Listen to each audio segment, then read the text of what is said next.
Assalamualaikum warahmatullahi wabarakatuh. Perkenalkan, nama saya Nifali Alika Rahman dari SIA GC Business School dengan jurusan Manajemen Bisnis, kelas reguler dengan NIM 24120 08053. Di sini saya akan menjelaskan salah satu tugas saya, yaitu dari mata kuliah Bank Lembaga Keuangan lainnya dengan dosen Pak Budi Prasetyo Wiratmoko SSMM dengan tema yaitu vintage.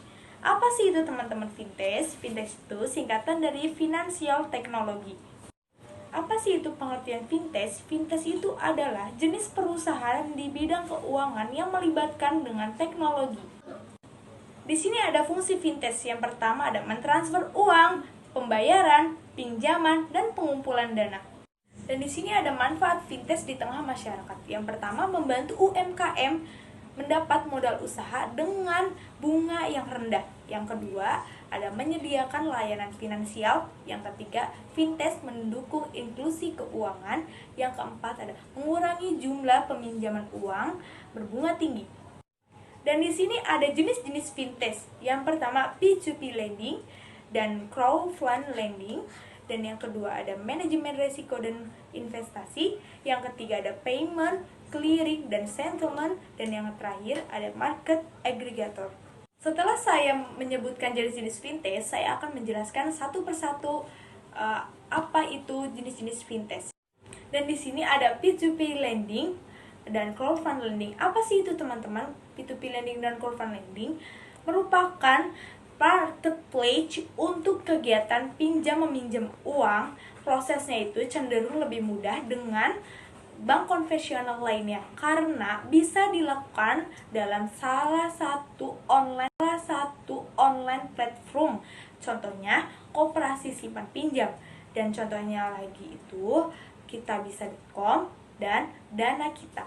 Yang kedua itu ada manajemen risiko dan investasi. Apa sih itu teman-teman manajemen risiko dan investasi? Melalui jenis vintage ini, kalian bisa memantau kondisi keuangan kalian sekaligus melakukan perencanaan keuangan secara lebih mudah dan praktis.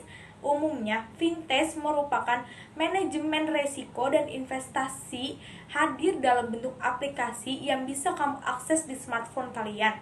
Kalian hanya perlu mengisi data-data yang dibutuhkan untuk bisa mengontrol keuangan sesuai kebutuhan kalian. Yang contohnya itu ada Raja Premi, Cek Premi, dan Bareksa. Yang ketiga, saya akan menjelaskan tentang payment, clearing, dan settlement.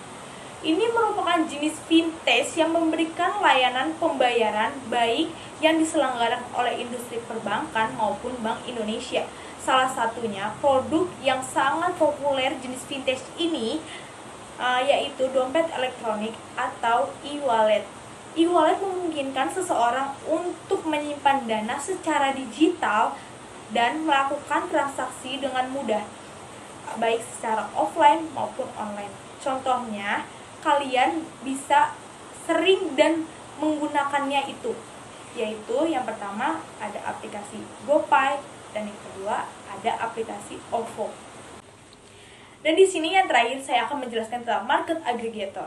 Market aggregator yang dimanfaatkan untuk mengelola data dan mengumpulkan berbagai data atau informasi yang dimanfaatkan konsumen untuk mengambil keputusan.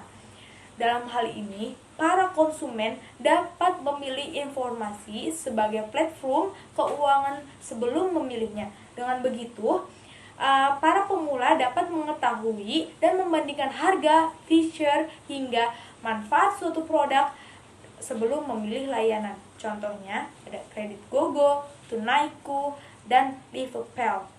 Dan di sini saya akan menyebutkan keuntungan-keuntungan vintage. Bisa dilihat ya teman-teman dalam PowerPoint tersebut. Yang pertama itu ada mudah dalam melayani konsumen, keamanan terjamin, pelayanan efisien, dan lain sebagainya. Setelah adanya keuntungan, vintage pun memiliki kerugian. Yang pertama, wajib terkoneksi dengan internet. Yang kedua, hanya menjangkau pembisnis yang melekat di internet. Yang ketiga, ada rawan penipuan. Dan keempat, ada biayanya tinggi. Sekian teman-teman penjelasan Fintech dengan saya, kurang lebihnya mohon dimaafkan. Wabillahi taufiq wal hidayah. Wassalamualaikum warahmatullahi wabarakatuh.